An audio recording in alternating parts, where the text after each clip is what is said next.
Muito bem. Então, inicialmente, boa noite a todos. Muito obrigado pela presença. Temos agora 21 usuários é, presentes. Esse é mais um seminário do projeto Seminários Virtuais da Licenciatura em Física, organizado por alguns professores do curso de Licenciatura em Física do Campus Petrópolis, em parceria também com o Campus Nova Friburgo. Em especial, hoje a gente tem o prazer de receber aqui um ex-aluno, um aluno egresso do curso de Licenciatura em Física de Nova Friburgo, o professor, hoje professor, né, ex-aluno do Cefet, Leandro Carlos Quima, e ele vai compartilhar com a gente as experiências dele, principalmente após o mestrado, onde ele defendeu a dissertação com o título homônimo que está na tela, né, o smartphone como laboratório de física. E rapidamente falando sobre o Leandro, e mais uma vez agradecendo aí ele por estar aqui conosco hoje, e todo o pessoal do Campus Petrópolis, do Campus Nova Friburgo, e outras pessoas de fora, né, que a gente tem realizado uma divulgação aí na cidade de Petrópolis, fora da cidade de Petrópolis, Rio de Janeiro, laboratórios, outros polos também educacionais. Então, sejam todos muito bem-vindos. Bom, o Leandro, ele se formou no Cefet Nova Friburgo em 2014. E aí, Leandro, se eu estiver falando alguma besteira, você me corrige, no curso de licenciatura em Física. E ele, então, fez o seu TCC ali com um título vinculado à plataforma Moodle. Vou pegar aqui exatamente o título. Então, utilização do ambiente virtual de aprendizagem Moodle no ensino de Física, a sala de aula ampliada, e foi com um colega, né, muito querido, o professor Bruno Lazarotto, lá do campus Nova Friburgo. E aí depois, então, o Leandro, ele entrou no mestrado nacional profissional de ensino de física, onde ele trabalhou com essa temática do smartphone como laboratório de física. Hoje, o professor Leandro, ele então atua em escolas da cidade de Nova Friburgo, e com prazer a gente também tem ele como colega. Ele é professor substituto do Cefet lá em Nova Friburgo. Então, Leandro, mais uma vez, muito obrigado pelo aceite ao convite. E então, eu vou deixar a palavra com você após sua apresentação. Então, a gente abre para discussões. E aí, só dando uma mensagem para a plateia, quem quiser, mais uma vez, colocar aí no bate-papo público o seu e-mail, eu vou tentar, como eu tenho feito nos outros seminários, eu ainda não recebi uma resposta do Departamento de Extensão em relação aos certificados, mas eu estou registrando todos que estão aí e colocando os e-mails para então depois eu vou tentar conseguir esses certificados. Então, Leandro, muito obrigado pela presença e você está com a palavra. Então, novamente, boa noite. Agradeço aí ao professor Daniel pelo convite. Bater um papinho aqui um pouquinho. O professor Daniel não errou nada, foi lá certinho um pouquinho da minha biografia. Tá? Vou carregar uma tela aqui para a gente conversar um pouquinho.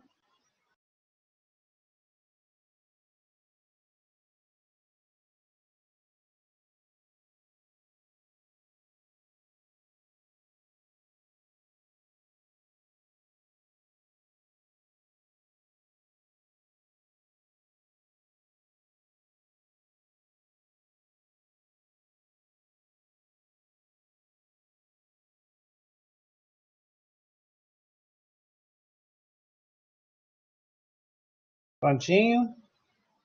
Certo? Tudo certo, pode começar, Leandro. Beleza, então. Então, vou desligar o meu vídeo aqui um pouquinho, né? Eu continuo por aqui, só para poder a gente focar um pouquinho nessa apresentação. Como o professor Daniel disse, né, essa foi um pouco da minha dissertação, né, do estudo que eu fiz aí ao longo dos 2 anos de mestrado,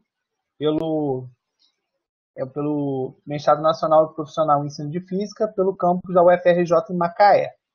Aqui eu dei uma avançada um pouco nessa apresentação com algumas atividades que a gente tem feito nesse período aí de isolamento social com os alunos, tanto na escola pública quanto na escola privada. Isso a gente tem feito a partir da nossa interação online, né? Que a gente está chamando não de aula de educação à distância, mas em si pelo ensino não presencial, né? Ensino em casa, tá? Então, por isso que ele, smartphone como laboratório de física e outras possibilidades. Então, um pouquinho ali que o professor Daniel já disse, né? Eu licenciado em Física pelo Cefet Friburgo, 2014. Eu também sou especialista em Educação Tecnológica, também pelo Cefet. Foi um curso Lato Sensu à distância, né, pelo consórcio CEDERJ. E em 2018 eu concluí o mestrado em Ensino de Física pela UFRJ, né, no campus de Macaé. Eu leciono Física em escolas públicas e privadas aqui em Nova Friburgo. Eu participei semana passada do encontro pelo Web Seminário semana passada, falou um pouco sobre o PIBID. Aí eu tive duas participações no PIBID. Eu tive uma participação como aluno entre os anos de 2011 e 2014 e como professor supervisor entre 2016 até o iniciozinho de 2018. Foi quando esse projeto finalizou e depois só continuou com Petrópolis, né, que refez o projeto naquele ano, se eu não me engano. Né? E com o Cefet também eu tive uma experiência entre 2018 e 2019 como professor substituto. Eu fiquei de maio de 2018 até julho de 2019 como professor substituto no Cefet Friburgo. E foi uma experiência magnífica, muito boa, poder voltar onde eu me formei e ajudar meus colegas na formação de outros professores. Então, pensando um pouquinho ali no uso do smartphone, é um dispositivo que todos nós temos, né? A maioria utiliza em seu dia a dia, e alguns para trabalho, a maioria utiliza só para o lazer de fato, e os adolescentes, principalmente, veem aquilo somente como uma fonte de lazer. Alguns encontram ali uma fonte, uma forma de aprendizado, e a ideia é realmente poder trazer esse dispositivo que os alunos têm, na sua maioria, né, e trabalhar isso de forma que possa potencializar o aprendizado deles em física. Tá? A gente pensou, né, durante o processo em quais experimentos a gente poderia planejar para que o aluno ele pudesse, de fato, utilizar o smartphone como um dispositivo medidor, que ele pudesse fazer medições utilizando o dispositivo. Tá? Pensamos ali também em atividades que estimulassem o seu senso de investigação. Então, todas as atividades elas eram pensadas do aluno ter uma pré-atividade, né, pensando na metodologias ativas de ensino, o aluno pudesse pensar em casa, com tema, com uma atividade numa plataforma, num blog, ou um vídeo no YouTube, para que ele pudesse ter uma base para poder fazer aquilo em sala de aula. Tá?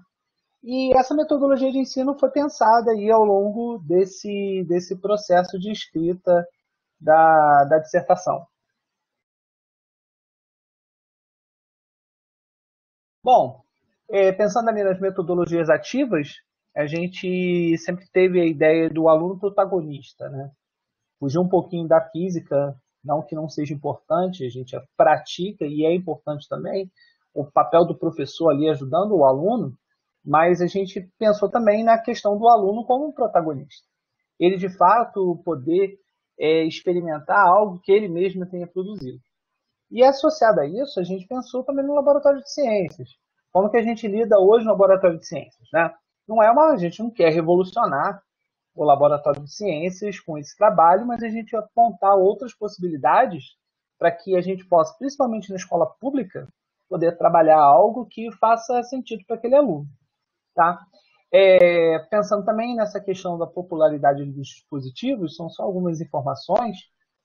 Em 2003, a gente tinha em torno aí de 6 bilhões e 300 milhões de pessoas no mundo e 500 milhões de dispositivos conectados. Né? Dá uma taxa aí de 0,08 por pessoa, uma taxa de 2010, ou seja, isso já tem 10 anos. Né? Hoje, imagino que já esteja muito mais à frente. Temos 6,8 bilhões de pessoas em 2010 para 12 bilhões e meio de dispositivos conectados, para 1,84 por pessoa. Então, só para você ter uma ideia, com 7 anos a humanidade passou a se conectar mais. Agora, com o avanço do 5G, então, a gente pensa que a internet das coisas vai ficar ainda mais em evidência. Bom, pensamos ali em algumas atividades, algumas situações que o aluno pudesse utilizar os recursos do smartphone. Então, a gente observou que os smartphones, em sua maioria, têm um acelerômetro. Praticamente todos os smartphones possuem acelerômetro.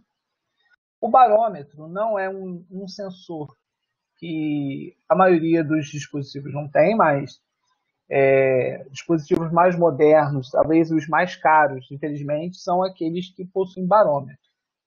O magnetômetro, microfone, GPS, fluxímetro, câmera fotográfica, câmera de vídeo, isso praticamente todos os smartphones têm. Então, não é um tipo de atividade que você vai excluir alunos do seu campo. Eles vão ser atingidos porque a gente pensou em atividades que não demandem ter um equipamento especial.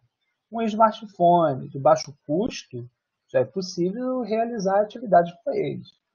Então, desde uma atividade que envolva uma câmera fotográfica, o laboratório da escola, ou então um microfone e um aplicativo que faça, por exemplo, medição da intensidade sonora, ou medição ali da frequência do som, já é um grande passo para que a gente possa trabalhar isso em sala de aula. Bem, essas atividades nós chamamos de trilhas de aprendizagem. A cada atividade ali foi dado esse título. E então, dentro do processo, né, o MNPF, o mestrado, ele pede um produto. Esse produto foi um compilado de trilhas de aprendizagem, né, vamos chamar de manuais, para que outros professores pudessem reaplicar isso que foi aplicado com os alunos. Né? Bom, essa primeira trilha foi a exploração do espectro sonoro e fez ali parte de duas atividades, na verdade. Uma atividade para investigar as frequências emitidas por uma corda de violão. Inicialmente, o aluno recebeu uma instrução de fazer uma leitura, assistir um vídeo através de um blog. Né? Eu coloquei isso disponível na web. Na semana seguinte, o aluno na escola teve toda uma movimentação, eles precisaram levar violão para a escola, isso foi aplicado numa escola pública. Eles levaram o violão para a escola, tiveram toda uma movimentação para que isso pudesse ser feito. Naquele instante, naquele momento, nós utilizamos esse sensor, né, que foi ou melhor, usamos o sensor, o microfone como sensor, mas o aplicativo, nós utilizamos o afinador Cifra Club. E foi bem útil.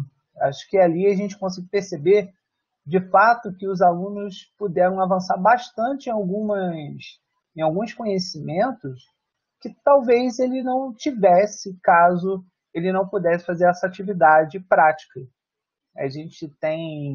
Tivemos ali muitos alunos que participavam de atividades de igreja, tocavam violão e não sabiam que a física fazia parte daquele instrumento, que ele poderia estudar física a partir de um instrumento musical. E parece que ali a gente percebeu que abriu quase que uma porta, caiu uma venda da visão do aluno, que a física não é somente caderno, conta, e que ele pôde perceber aquilo ali na prática. Isso aí eu estou dizendo com alunos de terceira série de ensino médio, não foram alunos de nono ano, primeiro ano, que estão tendo aquele contato com a física. Hoje, os alunos de sétimo ano já têm contato com a física, né? Com a nova Base Nacional Curricular Comum, sétimo ano já tem contato com a física. Não que nas outras séries do ensino fundamental não tenha, mas ali que fica mais evidente a divisão entre as disciplinas, né? Nas aulas de ciência do Fundamental 2. A segunda atividade, que envolve o espectro sonoro, foi estudar ali o nível sonoro, certo? Claro, a gente procurou ser o mais didático possível não escondendo matemática, nada disso. Mas a gente procurou ser o mais visual, o mais conceitual possível. Vamos colocar assim, tá? Então, ali, nessa atividade, foi proposto para que eles pudessem, né, essa atividade propriamente dita, ela foi aplicada com alunos de terceira série do ensino médio de um colégio de curso normal. Né, a escola que eu trabalho é uma escola de formação de professores. E esses alunos de terceira série, eles fazem estágio, né, em escolas de ensino fundamental, e a ideia é que eles pudessem fazer uma medição ali. Claro que não tem toda a especificação técnica, nem tem normas de ABNT, ABNT não, perdão, normas técnicas que se relaciona com o nível sonoro, mas eles puderam ter uma ideia de quanto é ruidoso, né, você lidar numa escola. Uma escola de ensino médio tem ruído, mas não é tão ruidosa quanto uma escola de ensino fundamental 1. Então, eles mediram e chegaram assim, a valores no dispositivo de 80, 85 decibéis, que bem mais alto, bem mais intenso do que as nossas medidas na escola, que geravam em torno aí de 65, 70, né? Não passava disso, e numa escola de fundamental 1 era 15 decibéis a mais. Aqui a gente utilizou o aplicativo que é o decibelímetro.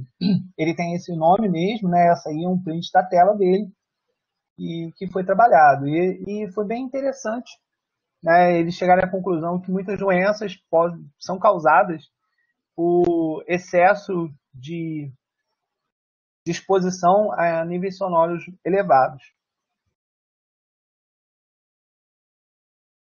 Essa trilha sonora, essa trilha de aprendizagem que utiliza o barômetro, né, para medir a pressão atmosférica, na verdade a gente não conseguiu fazer uma aplicação bem efetiva dela, porque de fato não eram muitos telefones que tinham esse sensor.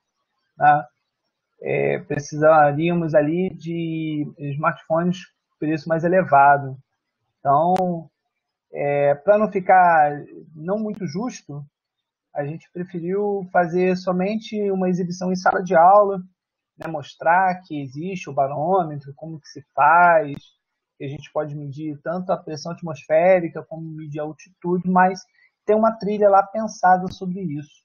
Né? Depois eu vou deixar o link da, do material que foi elaborado para o mestrado nacional profissional.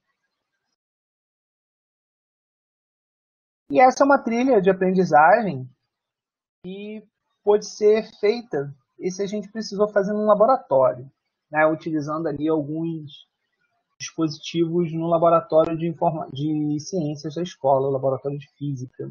Esse experimento, essa trilha, ela foi aplicada numa escola privada. Tá?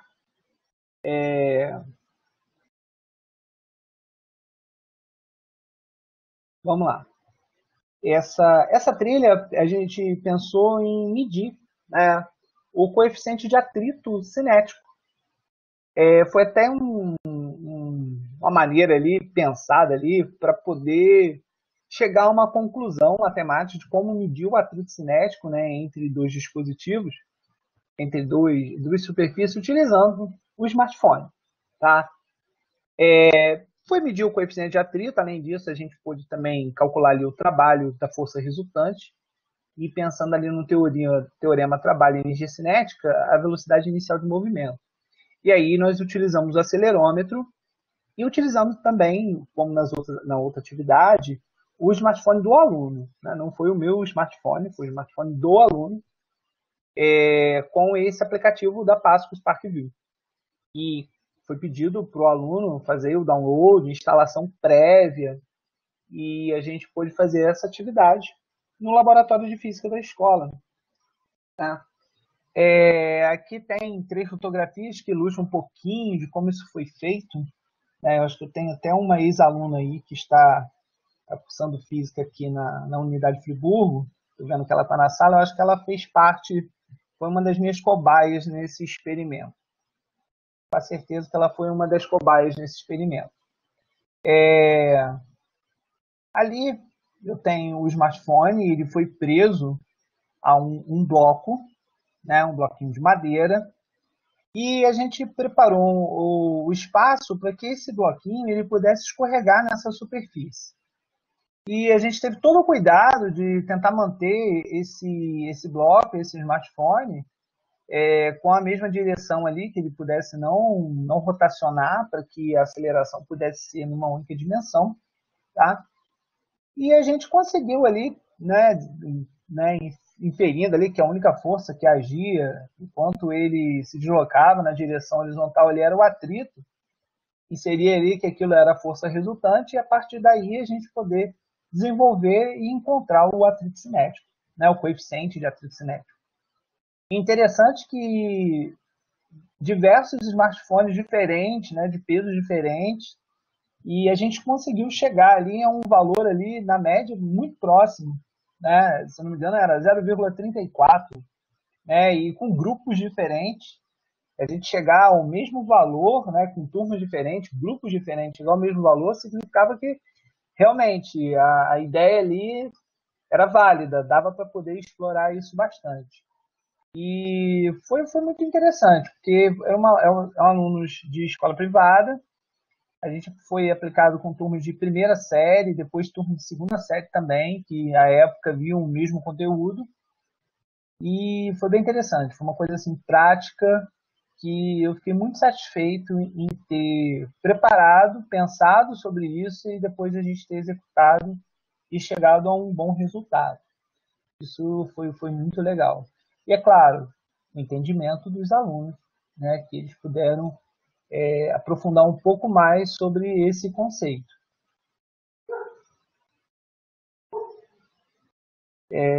A gente pensou também essa atividade envolvendo o magnetômetro foi uma atividade que foi trabalhada tanto no curso normal de formação de professores, como também foi uma parceria com outro professor de uma série do ensino fundamental 1, que queria construir um eletroímã. Aqueles eletroímãs que a gente constrói normalmente, utilizando prego, pilha, fio, ela queria construir isso com os alunos do ensino fundamental 1.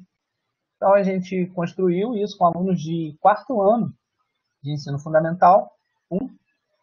E foi bem interessante, porque conversando com as professoras, à época, elas não tinham muita ideia do como aquilo que acontecia, sobre temas como conceitos como campo magnético, campo elétrico, parecia que estava um pouquinho distante ali do conhecimento delas, né? E foi interessante porque elas puderam aprofundar um pouco e com certeza nas próximas vezes que elas, né, puderam trabalhar, com certeza elas trabalharam mais conscientes do que elas tratavam de fato.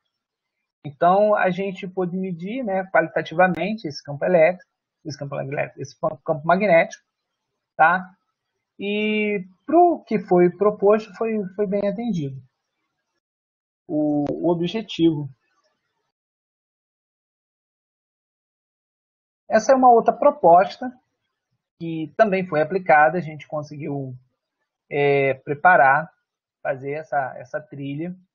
Em alguns momentos, eu sei que o laboratório de física do Cefet, se não me engano, o Bruno, o professor Bruno Lago, ele já tinha inserido uma atividade parecida com essa de estimar aí o raio terrestre, né? E, por consequência, a circunferência terrestre, pensando com o uso do smartphone. Tá? O uso do smartphone aí, na verdade, não foi usamos bem um sensor para isso. Né? Nós utilizamos aí o GPS e uma versão do Google Earth. A versão do celular móvel e a versão do desktop. Porque na versão móvel a gente só conseguia realmente pegar ali as coordenadas do local onde nós estávamos fazendo experimento. Mas até onde encontrar onde o Sol de fato estava ao meio-dia, a gente precisava ali do GPS e de um outro site onde dava essa informação para a gente. Então, para saber a distância e poder chegar à conclusão ali e estimar o raio terrestre. Isso foi feito com alunos de ensino fundamental, tá? Depois de fazendo a atividade, eu descobri que existe ainda, né, um projeto aí chamado Projeto Eratóstenes, que é um projeto interessante de divulgação, né, desse experimento de Eratóstenes, né? Ele tem uma proposta parecida, e hoje que a gente vive aí num mundo tão diferente, né, que a gente tem que ficar discutindo se a Terra é plana, se a Terra não é plana, né? Uma coisa assim que a gente não imaginava que em 2020 estaríamos discutindo com o aluno e ele tentando de provar que a Terra é plana. E é uma atividade interessante. A gente consegue discutir um pouco esse assunto com eles, né? E por mais que às vezes você discuta, né, a gente infelizmente vê isso, o aluno não quer muito bem ouvir o que você está dizendo. Ele prefere crer naquilo que dizem para ele ou que ele acha que é uma verdade, né?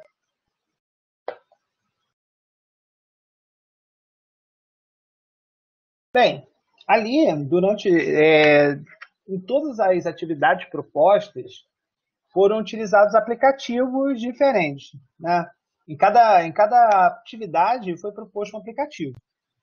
Mas quando eu estava com já praticamente a dissertação pronta, que eu encontrei o aplicativo do Google, que é o Science Journal.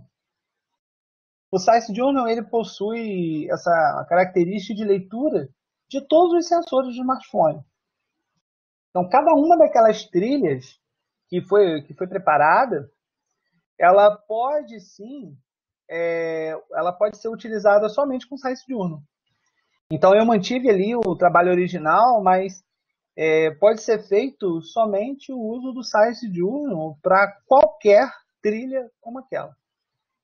A trilha, aquela primeira trilha, explorando o espectro sonoro, eu já a refiz com outro grupo de alunos, depois da dissertação, utilizando o Science Journal. E funcionou muito bem também. Foi até mais interessante porque o aluno ele já tem agora só um aplicativo instalado, ele não precisa ter outros aplicativos para poder realizar outras atividades. Então, o Science Journal foi a dica aí agora de poder utilizar, ao invés de utilizar cada aplicativo especificamente, certo? E nesses tempos aí de isolamento social, né, além dessas atividades, né, algumas atividades de ondulatória, de frequência, foi pedido para o aluno realizar em casa, com o seu smartphone, nós propomos, né, em parceria eu e outros colegas, fazer algumas tarefas utilizando esse aplicativo que é o Kahoot, né, uma plataforma de game, vamos colocar assim, que você pode criar jogos, quizzes, que os alunos podem interagir, tanto ao vivo, né, eu fiz essa experiência montando um game aí com um professor de história, e a gente montar essa atividade utilizando o compartilhamento de tela e o aluno respondendo no seu telefone. O Kahoot, para quem não conhece essa plataforma, existem ali diversos games prontos, mas você pode acessar o Kahoot, criar o seu game, criar a sua atividade. O aluno ele pode utilizar aquilo ali, essa atividade no ao vivo, né, com você compartilhando, ele respondendo, como também tem a possibilidade de você programar, criar o quiz e programar para que o aluno faça aquilo em um determinado intervalo de tempo ali, criar uma agenda para essa atividade. Isso aqui é só para a gente visualizar. A pergunta, normalmente, ela vem, né, na tela, né, que você tem a pergunta na tela para o aluno, vem aqui as opções, e o aluno tem que responder aqui no smartphone. Ele vai responder no smartphone ou ele pode responder também no computador, tá? As perguntas não são só nesse estilo, pode ser pergunta de verdadeiro e falso, pode ser pergunta de respostas curtas, o aluno pode escrever. Então, em uma gama interessante ali de possibilidades de utilizar o Kahoot. Em tempos aí de distanciamento social, é uma sugestão para a gente poder trabalhar com os alunos de ensino médio também, porque não no ensino superior. dependendo de como você pensar, a atividade ela pode ser aplicada para qualquer nível de ensino, certo?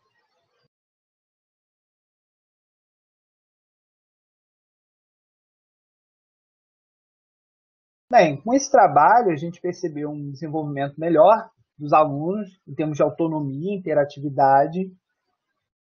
Percebemos também que tem um alcance limitado em função do uso do smartphone. Percebemos ali um alcance limitado no sentido de que nem todos os smartphones eles respondem bem aos sensores. Então, em todas as atividades, grupos foram formados.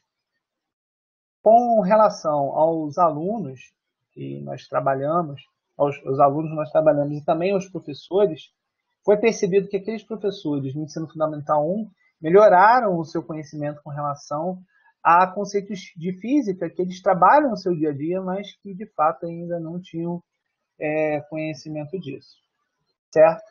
E claro, a gente ressignifica o nosso aprendizado sempre, né? De sempre a gente está remontando, revendo, reaprendendo. Ninguém é dono da verdade, no sentido de que ninguém sabe tudo. A gente precisa ter humildade de sentar, estudar, aprender, reaprender, reensinar, para que todos possam ter essa oportunidade de conhecer, essa oportunidade de avançar no conhecimento, né? E é isso que eu busco fazer no meu dia a dia, com todas as minhas falhas, com todos os meus acertos, com tudo aquilo que nós profissionais de educação carregamos, né? Oi, Leandro. Sim, Daniel, acho que eu terminei. Ah, tá Eu bom. falo muito. Muito bem, não, foi ótimo, o tempo ficou ótimo. Você falou menos de meia hora, foi ótimo. Bom, muito bem. Então, vou agradecer o Leandro aí pela ótima apresentação, que vai suscitar com certeza um debate interessante aí. Essa sua última fala é muito relevante, porque a gente tem que ter consciência, todo profissional, na verdade, não só o professor, mas o professor, com certeza, especialmente, todo profissional tem que ter formação continuada, não tem jeito. E a gente, então, se colocar nessa posição que você falou, né, de que a gente não sabe tudo, que precisa estar sempre se ressignificando, reaprendendo, aprendendo coisas novas, só da gente se colocar nessa posição já é um grande avanço, né? Então, parabéns Agradeço. por essa visão aí que é importante. Bom, então, esse é um momento de debate. Eu tenho algumas perguntas, mas eu vou deixar o público falar primeiro, senão eu acabo esgotando o debate, né? Então, gente, eu vou ler o que tem aí no bate-papo público. Então, quem quiser escrever alguma coisa para o professor Leandro, eu vou lendo e ele vai comentando. Tá ok. E também fica o microfone aberto para quem quiser participar com vídeo e voz, para entrar aqui no debate também. Fiquem à vontade, só peço que peçam ali no bate-papo para não ficar desorganizado também. Muito bem. Bom, então, indo lá no começo do bate-papo, o pessoal colocou os e-mails, aí teve aquele problema do som, aí o Wagner parabenizando o professor Leandro, excelente metodologia, os alunos... Agradeço, Wagner. Uhum. Aí o Mondaini, o professor Felipe Mondaini, que é o nosso coordenador, ele mencionou uma coisa até que eu também anotei aqui. Não sei se você conhece, Leandro, o FIFOX. Já ouviu falar? FIFOX, não. FIFOX é um acrônimo para Physical Phone Experiments. Ele é muito bom. Eu costumo usar bastante em sala de aula também. A grafia dela é meio difícil, porque é em inglês e é um acrônimo. Tem lá no bate-papo, para quem se interessar. Depois entra lá no comentário do professor Felipe Mondaini para ver. Ele é muito legal, Leandro, porque ele agrupa toda essa série de sensores que você mencionou num aplicativo só, e além disso ele é de código aberto, então dá para você criar os próprios experimentos usando os sensores do próprio aplicativo. É bem legal. Muito bom. E, além disso, ele também permite gravar os dados. Eu não sei se você pode até comentar sobre isso, esses aplicativos que você usou, eles gravam os dados dos experimentos para depois você usar, exportar como Excel, alguma coisa assim? Então, Esses aplicativos que eu utilizei na dissertação, não. O aplicativo Science Journal, ele permite. Tá. Todas as atividades que você faz no Science Journal permite. Perdão, mas o Pasco, SparkView, ele exporta também. Ele Hum, exporta em arquivo que se abre no Excel. legal. Aí é possível fazer as avaliações. Os outros aplicativos não. Eles são momentâneos e assim que você fecha o aparelho, são apagados. Entendi. Para uma abordagem talvez mais qualitativa, né? É mais qualitativo, assim. Sim, O legal. Science Journal ele permite que você faça a gravação e exporte, inclusive faz a exportação em sincronia pelo Google Drive. Hum. É, tudo que é do Google tem essas facilidades, né? É verdade. Porque do Google tem essas facilidades que fica tudo junto, tudo online, numa mesma plataforma, né? Ah, legal. Eu anotei aqui, com certeza, saindo daqui, eu vou baixar esse aplicativo, porque eu uso bastante em sala de aula. Legal. Bom, dando continuidade aqui, o Wagner novamente faz um comentário teórico, metodologia. Bom, enfim, não tem uma pergunta. E a Janaína Serafim, ela faz um comentário grande, vou ler aqui, se me permitir. Então, realizamos uma atividade na última semana da Física de Nova Friburgo para alunos do ensino médio de várias escolas da cidade, durante a atuação do Leandro como professor substituto da instituição. Os alunos usaram os seus smartphones para rodar simulações do FET. Tivemos um feedback muito positivo dos alunos. Os celulares, que geralmente são tidos como vilões durante as aulas, podem ser utilizados a nosso favor. Salve, Leandro, obrigado por compartilhar as experiências. Ô, Janaína, te agradeço. E, de fato, foi bem interessante, sim.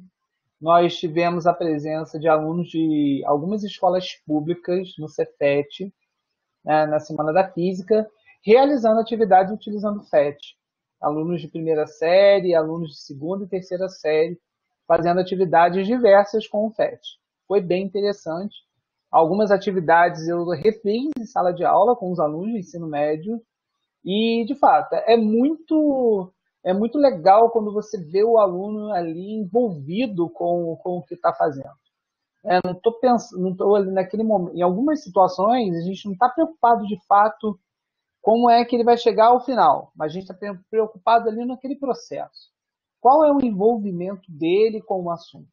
Mesmo que ele ainda não tenha desenvolvido toda a base necessária, mas só o envolvimento dele, a questão dele se colocar à disposição, já é algo que, vamos colocar, quase que meio caminho andado. Falta ali só a lapidação que a gente faz depois. Ah, legal. Você fez um comentário interessante, que alunos de terceiro ano, quando pegavam o aparelho para fazer, às vezes, uma atividade boba, se impressionavam que tinha física envolvida, né? Às vezes, a gente Sim, não percebe, não se toca, de que você ficar numa aula de cuspe-giz, fazendo um bando de bloquinho no quadro, cilindro e não sei o que, aquilo, às vezes, não dá, tem uma sensação de realidade para o aluno, né? Ele botar a mão na massa, essas metodologias, né, ativas, essa metodologia investigativa é muito interessante por conta disso, né? O aluno lidar com o que está aprendendo e de uma forma ativa é muito mais relevante do que estar com um lápis e um caderno e anotando, fazendo uns desenhos, que às vezes só faz sentido na cabeça do professor, né? é verdade. É verdade. E essa visão, que infelizmente ainda vigora, eu acredito que ela tenha uma tendência de mudança com uma nova base nacional curricular comum. Essa base nacional agora, que não mais deixa a física só no nono ano, a química e a física no nono, mas que faz toda a distribuição dessas atividades, desses assuntos ao longo dos 4 anos do ensino fundamental, vai fazer com que professores de ciências, que na sua maioria não são químicos ou físicos, né, eles são licenciados, na maioria, em biologia, eles possam estudar esses assuntos e trazer isso mais para a prática, porque eu vou ser bem honesto, eu vejo que esses professores eles têm muito mais didática de trabalhar com manual do que nós professores da física, que somos assim, de práticas experimentacionais, né? Meu gatinho chegou aqui, tá pedindo atenção, tá? Tá Tranquilo. pedindo atenção. Tá aqui pedindo atenção. Uhum. Então eu vejo que esses professores eles têm essa habilidade. Então eu acredito que a gente, em algum tempo, que esses alunos vão chegar ao ensino médio, nós vamos perceber que vai ter uma mudança. Ah, Hoje eu tenho uma filha, ela tem 14 anos, está no 9º ano. Ela começou a estudar física desde o 8º ano. Desde o 8º, não, perdão, desde o 7º ano. Desde Newton, termologia. E eu já vejo o quanto que ela consegue enxergar isso de uma maneira diferente do que aquele aluno que a gente só mostrava a física para ele correndo, porque não dava tempo, no 9º ano. uhum. A física, não só a física, mas a química, a biologia também, assim, pelo menos para mim, eu sou, enfim, atuo já há mais de 10 anos e tenho uma visão assim um pouco diferente. Elas só fazem sentido se o aluno ou a aluna colocarem a mão na massa, você pegar um ímã e, enfim, brincar um Ele pouco aqui. ali com o campo magnético, você pegar, enfim, uma fonte, brincar um pouco com a corrente elétrica. Não tem Sim, jeito. Se você só colocar isso no quadro, ele não consegue converter aquilo em conhecimento real, né? Fica aqueles esquemas no quadro e tudo mais. E aí a grande dificuldade para se fazer isso no passado, que agora você entrou numa discussão de que agora isso tudo pode mudar com a invenção das novas tecnologias. No passado, realmente, você precisava ter um laboratório bem montado. Claro sim. que às vezes dá para fazer muitos experimentos de baixo custo também, mas em sua maioria, né, as escolas mais antigas que ofereciam algum tipo de experimentação tinham um laboratório bem montado, então você precisava estar numa escola particular enfim, Para que que isso pudesse acontecer, isso, a família do aluno ela já tinha que ter uma predisposição, principalmente financeira. Hoje a gente já tem a oportunidade de propiciar isso para alunos que não têm essa mesma sorte, né? Do aluno da escola pública, seja ela exatamente. federal ou seja ela da rede estadual. Exatamente. E às vezes o smartphone a gente pode achar que não, mas ele é uma realidade para a maioria das pessoas, né? Assim, mesmo o pessoal de baixa renda, eles, não em sua não totalidade, né? Mas eu diria assim que talvez você possa falar, atuando mais em escolas públicas estaduais aí, municipais, eu não sei se o pessoal da plateia pode também comentar alguma coisa, mas parece que o smartphone está muito arraigado na nossa sociedade, que até o pessoal de mais baixa renda consegue ter, né? Verdade, a maioria dos alunos tem. Quando não tem, normalmente por questões familiares. Familiar acha que não é necessário, por alguns motivos específicos. Mas, de fato, a maioria dos alunos tem. E, fisicamente, né, esses sensores, eles estão presentes praticamente em qualquer smartphone. A primeira vez que eu fiz um experimento com um aluno, com uma turma, eu usei inseguro, eu peguei o smartphone, estava lá perdido, estava aqui perdido em casa, levei, fiz um experimento com o acelerômetro, e era um telefone que foi fabricado, se eu não me engano, em 2013, 2014. Ou seja, era bem ultrapassado e funcionou perfeitamente. Então, assim, é um tipo de atividade que é totalmente acessível. Sim, sim. Legal. Bom, dando continuidade aqui, a Graciana fez uma pergunta, a Kelly pediu a voz. Então, antes de ler a pergunta da Graciana, vou pedir desculpa para a Graciana.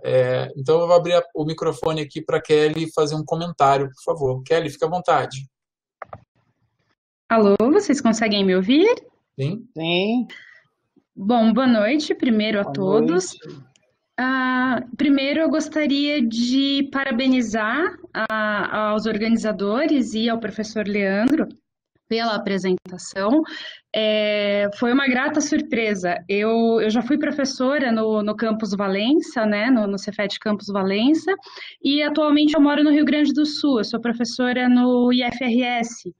E colegas da Biblioteca de Valença compartilharam que haveria essa live, e aí eu acabei até perdendo os primeiros minutos, mas consegui depois acompanhar. Eu estou em Erechim, no norte do Rio Grande do Sul, então, assim, fiquei bastante feliz de ver as colocações, algumas coisas que a gente até, né, já pensa, mas a maioria, né, essa eu acho que é a importância da gente conseguir fazer essa discussão. Muitas ideias que eu não tinha pensado, que eu não tive ainda a oportunidade de testar, eu achei bastante interessante a sua apresentação.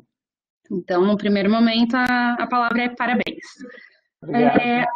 Aí, eu gostaria de saber o seguinte, no caso, por exemplo, do experimento de energia cinética, né? Vocês partiram de um experimento que já estava pronto, e aí você adequou o uso do aplicativo, vocês montaram uma coisa nova para poder utilizar o aplicativo. Eu gostaria que você comentasse um pouquinho mais, se possível, desse experimento. E peço desculpas se isso já foi dito, eu não sei se, como eu disse, eu perdi o início da apresentação, vocês vão disponibilizar, de repente, esses slides, alguma coisa? Eu vi que alguns colegas deixaram e-mails, só para saber se eu deixo o e-mail também ou como vai funcionar. Então, parabéns a toda a equipe. Leandro, rapidinho, deixa eu só comentar essa parte mais burocrática. Primeiro, muito obrigado, Kelly. É tão bom saber que a gente está tendo um alcance maior do que o esperado. Muito obrigado por estar participando e, enfim, obrigado aos colegas do Campus Valença por ter feito essa divulgação. Eu pedi para colocar o e-mail quem tivesse interesse em receber um certificado depois. Só que eu estou com uma ressalva de que eu ainda estou verificando a possibilidade de conseguir esse certificado. A gente tem registrado toda a presença a partir dos e-mails e eu estou mandando esses e-mails para a diretoria de extensão do Cefet para conseguir os certificados no futuro próximo. Então, da minha parte é isso. Leandro, vai lá. Então, Kelly, boa noite, obrigado. Essa atividade, na verdade, ela surgiu quase que do zero, tá? Porque tinha uma atividade no laboratório, num roteiro já estabelecido, que ela pretendia, deixa eu me lembrar exatamente, ela se pretendia a medir a força de atrito, deixa eu me lembrar, exatamente o que se pretendia o relatório. Ela pretendia medir a força de atrito utilizando o dinamômetro, o bloquinho e só. Tinha toda uma metodologia ali para utilizar o dinamômetro e o bloco para poder determinar ali o valor de força de atrito, algo nesse sentido. E a gente fez a atividade, eu já tinha feito essa atividade anteriormente com os alunos, mas eu não estava satisfeito com a atividade e eu queria encontrar uma maneira de poder determinar o atrito cinético. Lembrei, na verdade a atividade é para determinar o atrito estático, tá? O coeficiente de atrito estático, que aí a gente prendia o dinamômetro ao bloco e ia aplicando força ao dinamômetro até que a gente chegava no atrito máximo, né? E a gente conseguia medir isso pelo dinamômetro, percebendo ali a iminência do movimento. Esse era o experimento original. E eu queria um experimento que eu conseguisse calcular o atrito cinético. E aí eu estava no mestrado, pensando já na dissertação, e eu fui para o laboratório e experimentei fazer o que eu tinha pensado, né, na montagem, e eu vi que funcionou. Né, colocando o smartphone, deixando o bloco escorregar numa superfície horizontal, plana e horizontal, e eu percebi que funcionou. Tá? Então, assim, se teve um experimento pré, seria esse do atrito estático, que me fez pensar em como chegar a um experimento de coeficiente de atrito cinético. E aí, no desenvolvimento da atividade, eu percebi que a gente conseguiria calcular a velocidade inicial, pensando lá no teorema do trabalho de energia cinética, como calcular o trabalho dessa força, né, da força de atrito. Então, se teve um pré-experimento relacionado a esse, foi esse do atrito estático. mas que, na verdade, não teve uma relação direta com a montagem. Eu posso dizer que eu que montei aquele experimento ali de fato. E depois que eu montei, fiz a primeira vez, eu levei para um grupo de alunos para fazer, né, aplicar. E aí que eu percebi que estava funcionando, porque mudava-se os grupos e o coeficiente medido por eles, nos smartphones deles, estava chegando no mesmo valor que eu também tinha medido. Então eu vi que realmente funcionou. Pensando assim, foi praticamente do zero. Teve só um start ali, uma necessidade de como encontrar o coeficiente de atrito cinético. Muito bem. Só para entender, talvez, o resto do experimento, você amarrava um bloquinho do outro lado da mesa para ele deslizar, puxando, e você media a aceleração com o acelerômetro, né? Então, aí você fazia um diagrama de forças e calculava a força atrito cinético. É isso? Vamos lá. A gente colocava ele, na verdade, ele era só empurrado, tá? E ele mesmo empurrado, eu conseguia chegar. Tinha que ter muita didática ali para poder deixá-lo deslizar somente, medir a aceleração somente numa direção, né? Então, se ele rotacionasse ali, você perdia um pouquinho de energia e não chegava a um resultado bem interessante. A gente fazia algumas medidas. Normalmente a gente estava fazendo a média. A gente não chegou a fazer uma medida gráfica. Fizemos ali pela média, com esses alunos de ensino médio. Entendi. Aí a Kelly perguntou sobre se a gente ia deixar algum material. Eu encontrei a sua dissertação de mestrado aqui em PDF já. Você se incomoda se eu colocar o link aqui? Não, fica à vontade, fica à vontade. Legal. Então, gente, vai aí um link. Quem entrar nesse link já é a dissertação. Com certeza lá está descrito com mais detalhes. E aí Sim. o pessoal pode usar aí o trabalho do professor. E também, esclarecendo, eu tenho gravado as reuniões e aí eu tenho acumulado esses vídeos e eu já coloquei os dois primeiros seminários no YouTube, para quem quiser ver. E os dois últimos, né, o da semana passada e esse, assim que eu tiver um tempo para editar, também vão estar no YouTube em breve. Bom, então eu vou voltar aqui, Leandro, na pergunta da Graciana, que perguntou o seguinte: professor Leandro, você em algum momento pensa em ofertar um curso de formação para professores? Então, Graciana, sim, eu cheguei a esboçar, em parceria aqui na cidade, né? A gente pensou na parceria aqui com um grupo de colegas que já fazem isso, seria presencial, não presencial, seria um curso presencial. Mas com a pandemia, todos os planos foram postergados.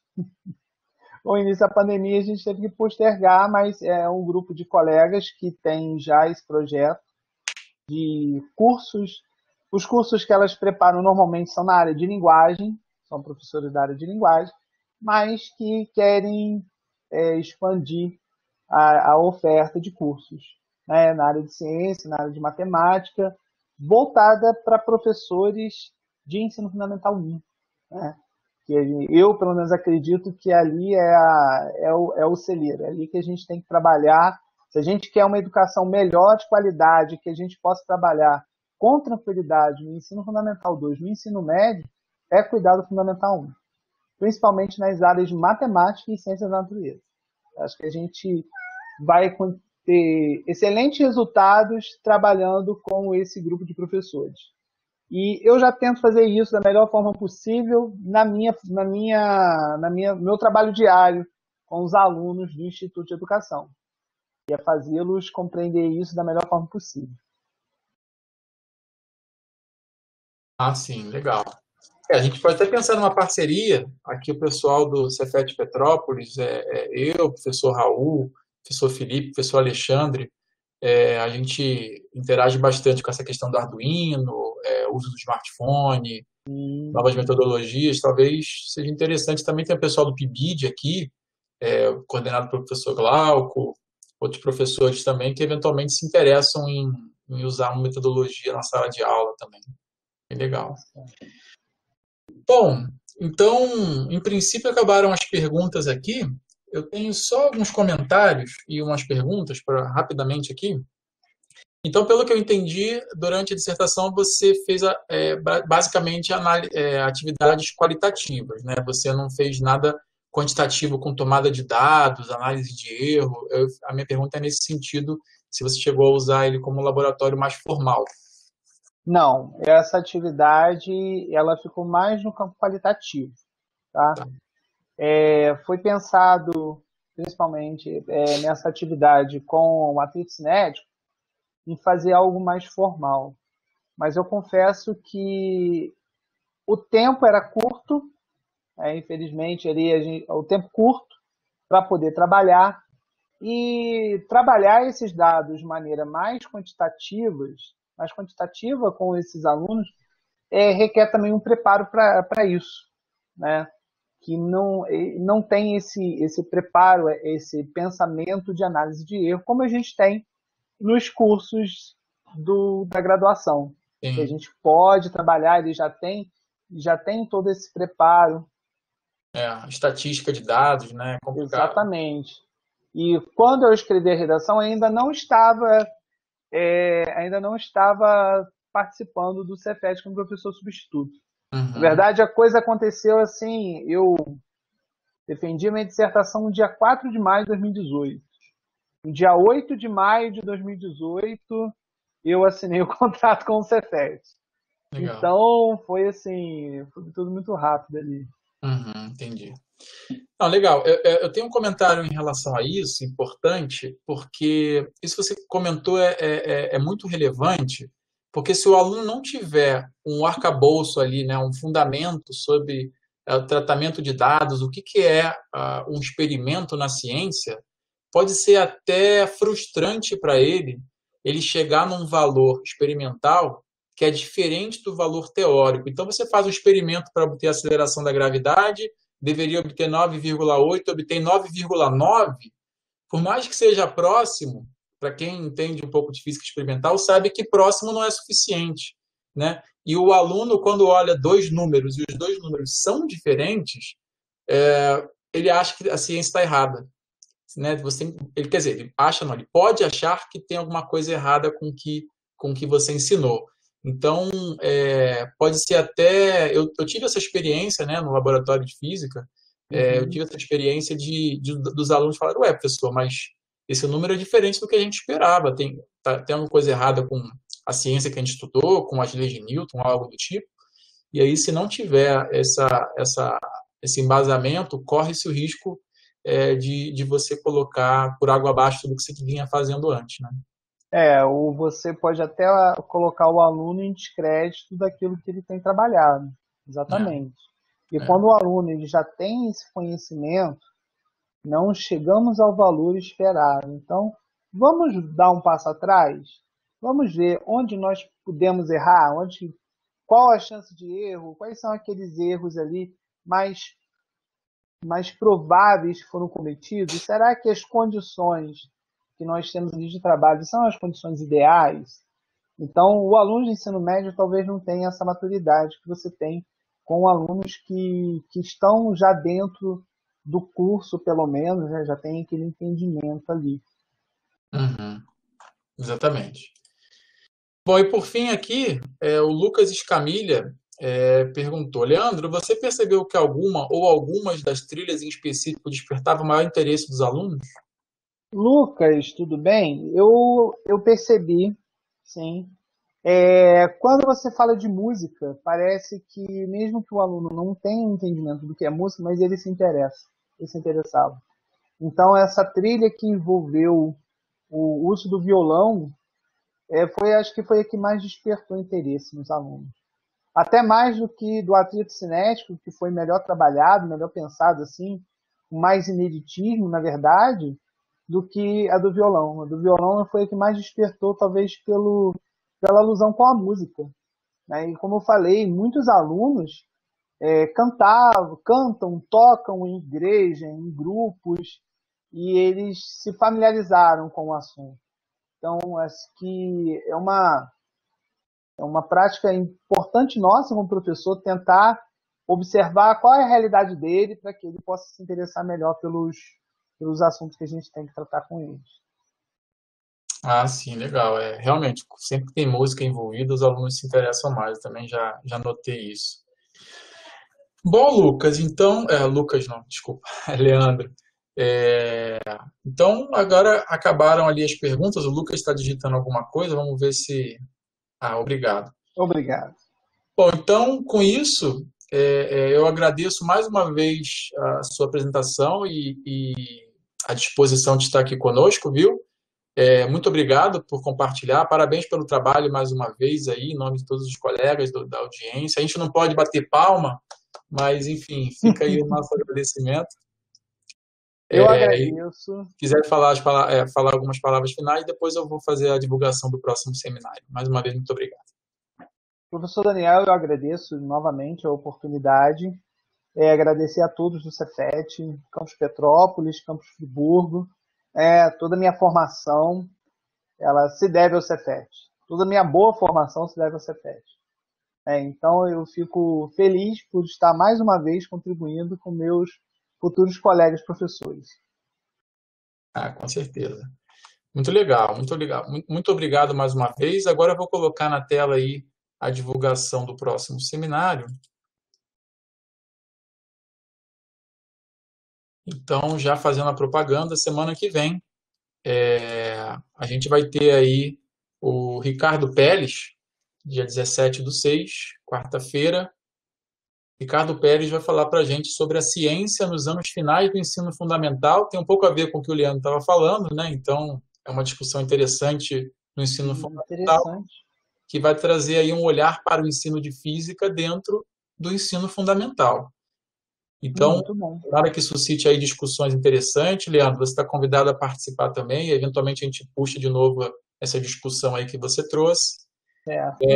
Bom.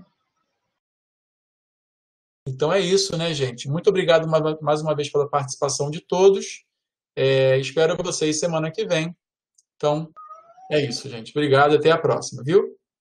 Até a próxima, gente. Boa noite. Boa noite. Tchau, tchau. Tchau, tchau.